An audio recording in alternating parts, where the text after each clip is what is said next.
I knew the instant I met Wyatt 15 years ago that he and I were a perfect match. We were both 21, fresh out of school, and I could tell he was head over heels for me. Honestly, who wouldn't be? Back then I had this natural confidence, the kind that made guys like him feel lucky just to share space with me. While other girls were busy chasing men who treated them poorly, I'd found someone who actually valued what he had. Wyatt wasn't like anyone I'd dated before. He didn't obsess over his phone. He paid attention when I spoke, asked questions, and seemed genuinely serious about building a real future together. It was refreshing to be with someone who could go all day without even glancing at his screen. Even then, I was already active online. Facebook was everywhere, and Instagram was just starting to take off. But Wyatt never judged me for it. He understood that being connected was part of who I was. Those early years blurred together in a haze of happy moments. After 2 years we moved in together, and everything just clicked. He'd surprise me with little gestures, always eager to hear about my friends, my opinions, my day. When he proposed at the 5-year mark, I wasn't shocked at all. Of course he wanted to marry me.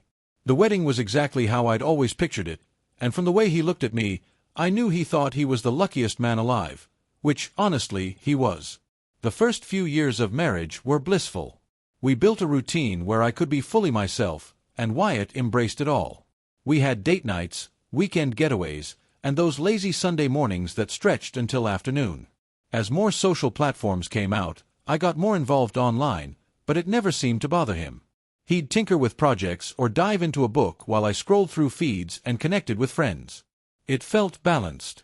Then TikTok exploded, and I was hooked right away. The content was sharp, funny, creative, and some of the men were undeniably gorgeous. I started spending more and more time scrolling, especially at night while Wyatt unwound with his books. It became my escape at the end of stressful days. Hours slipped by before I noticed, sometimes hundreds of videos in one sitting. The algorithm knew exactly what to show me. Wyatt started making side comments about my phone habits, mostly on our date nights. He'd give me sad puppy looks across the table when I checked TikTok between bites, or throw passive little remarks about how I seemed more interested in my phone than in him. It drove me crazy. Sorry, but I'm allowed to enjoy myself.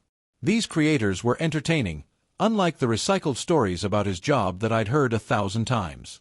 I tried to explain it wasn't personal, just light entertainment. But he acted like I was choosing strangers over him. So dramatic. The videos I liked most were from attractive guys, fitness coaches, comedians, musicians, men who actually cared about their looks and had something to say.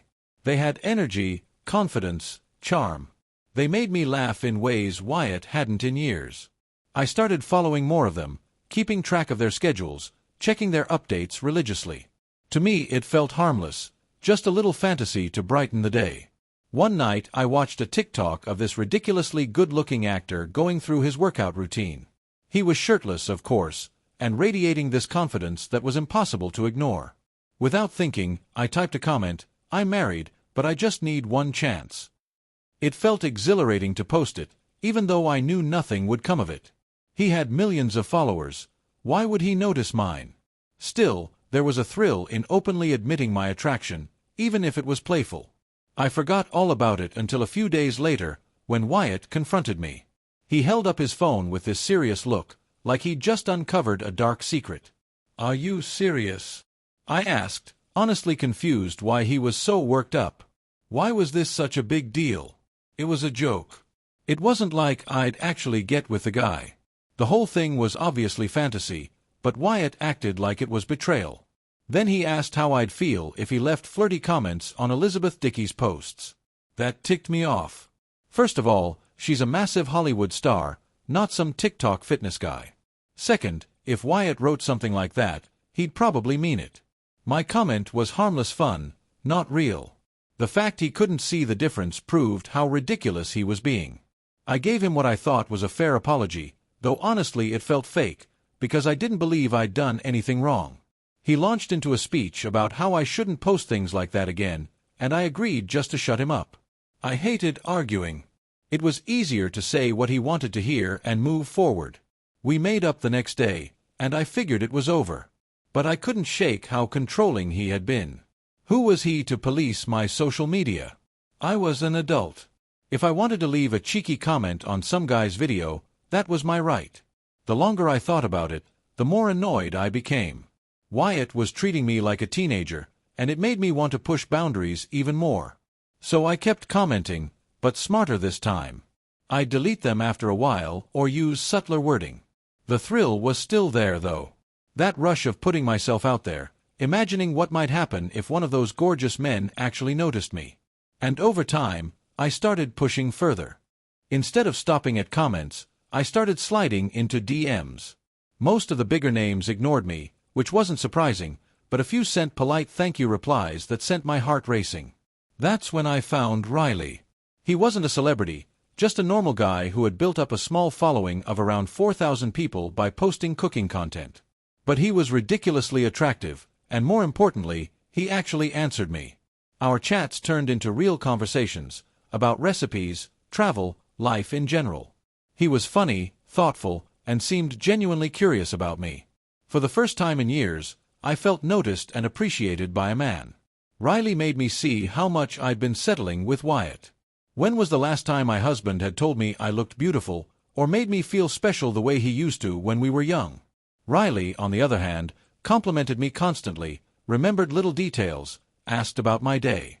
He woke up something inside me I thought I'd lost. Around that time, my friend Grace started to notice the change. She caught me grinning at my phone during lunch, or saw me liking posts from good-looking men. Grace had been through 2 divorces, so she knew drama when she saw it. She warned me I was heading down a dangerous path. I brushed her off, thinking she was just projecting her own baggage onto me. My messages with Riley grew more personal, and before long, more intimate. We texted all day, venting about work, sharing dreams, and slowly weaving ourselves into each other's lives. He seemed to understand me in ways Wyatt never did. So when Riley suggested we meet for coffee, it felt completely natural. Friends grab coffee, right? If Wyatt wouldn't like it, that just showed how possessive he'd become. That first coffee date was everything. Riley was even better in person. Charming, easy to talk to, the chemistry was instant. We sat there for hours, laughing and trading stories. When he walked me to my car and kissed me goodnight, it felt like waking up after years of numbness. Yes, technically I knew it was crossing a line, but I wasn't leaving Wyatt. This was just something for me, something I deserved. Soon after, things turned physical. We met whenever we could, and every encounter was passionate, wild, and filled with a kind of energy my marriage hadn't seen in years. With Riley, I wasn't just Wyatt's wife stuck in routine. I was Lainey again, a woman worth chasing. I told myself I was only taking the happiness I needed, and what Wyatt didn't know wouldn't hurt him. At the same time, I kept messaging other influencers and creators. Most ignored me, but sometimes one would reply, and those responses fueled my fantasies. I built this secret double life online, juggling flirty conversations, sneaking around with Riley, and presenting myself as desirable, confident, irresistible. Over time, the messages grew bolder, more sexual. I even sent photos I never thought I'd send. But the attention felt incredible. It went on for months. I managed to hide it all from Wyatt, and I felt clever, like I was finally in control of my happiness instead of waiting for scraps of affection from him. The secrecy only made it more intoxicating. Then Grace sent me a screenshot that made my stomach drop. It was a comment I'd left on a shirtless cooking influencer's video, something obvious and flirty I'd forgotten about. She texted me asking if everything was okay and warned me, based on her own experience, to be careful about leaving evidence of cheating lying around. That word, cheating, hit me hard. That wasn't what this was. This was me finally getting the appreciation I deserved. Still, her warning made me paranoid. I started deleting threads, clearing history, hiding my tracks better. The last thing I needed was Wyatt snooping and making a scene. For the first time in years, I was happy, and I wasn't about to let his insecurities ruin it. But I slipped up. One night after a long, heated evening with Riley, I came home exhausted and fell asleep right away. I must have left my phone unlocked on the nightstand, because the next morning Wyatt was off. He was distant, quiet, but with this focused edge. I figured it was just work stress and ignored it. The next evening, He came home carrying an envelope, his face set like stone. Before I could say a word, he handed me divorce papers. Divorce? My brain froze. Cheating? I heard myself ask, the words sounding strange in my own mouth. He had everything. Months of messages to 15 different influencers, screenshots of Riley, proof of our meetups. All the things I thought I'd hidden so well laid out like evidence in a trial.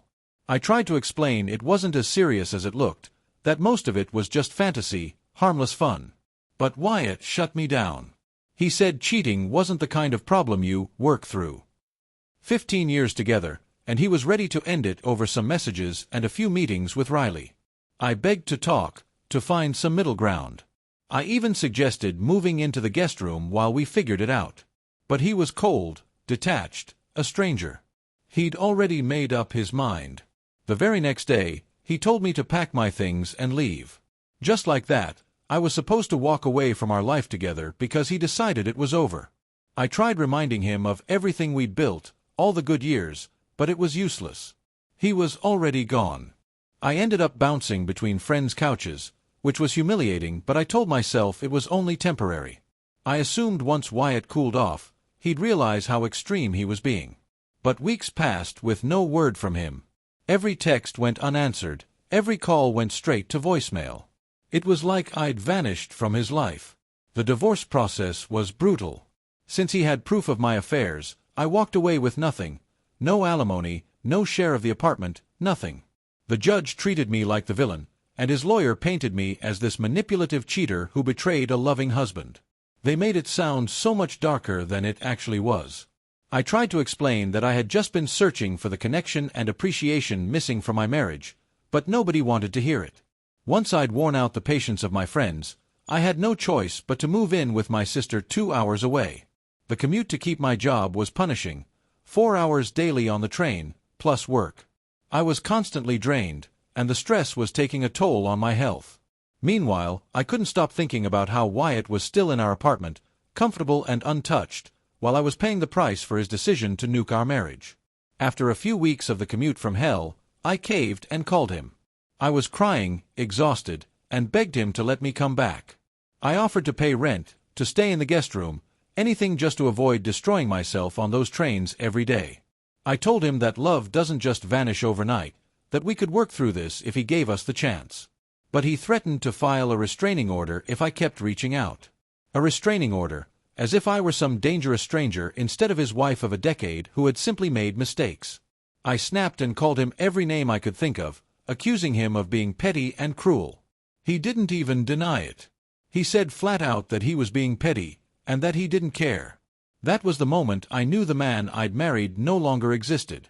He'd been replaced by someone cold, spiteful, almost gleeful at watching me struggle. Eventually, I had to quit my job and find one closer to my sister's place. The pay was worse, the role uninspiring, but I couldn't keep up that punishing commute. My entire world flipped upside down. New city, new job, new living situation, while Wyatt kept everything.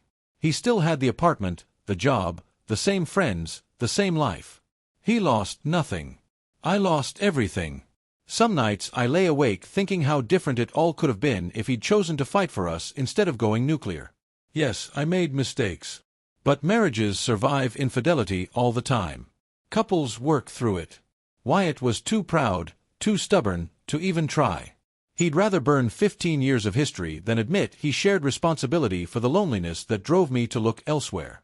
What stings the most is how easily he made me out to be the villain. To his friends, I'm probably just the selfish wife who betrayed her perfect husband. But the truth is more complicated. I was lonely. I was unseen. I craved affection and found it in places where men still valued me. Maybe I didn't handle it well, but my needs were real.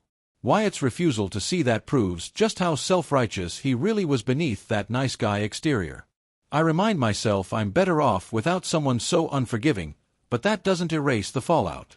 Starting over at 36 is terrifying when everything you built for 15 years has been ripped away. Some mornings I can barely get up, weighed down by how one man's stubborn choice obliterated the life I fought to create. Still, I'm trying to look forward instead of back. Maybe this is the universe pushing me toward something better. Maybe I meant to find love with someone who won't punish me for being human, someone who understands that marriage requires forgiveness and growth, not rigid rules and brutal consequences. The hardest part is facing that the Wyatt I loved, the kind, patient man who cherished me, must have been an illusion. The real Wyatt was the one who secretly gathered evidence, met with lawyers behind my back, and then served me papers without hesitation. That's not love. That's cold calculation from someone waiting for a chance to feel morally superior. Yes, I crossed lines. But at least I was honest about what I wanted: closeness, validation, connection. At least I was reaching for happiness, however messy. Wyatt revealed himself as vengeful, controlling, and incapable of the forgiveness that true love demands. In the end, maybe I'm the one who dodged the bullet.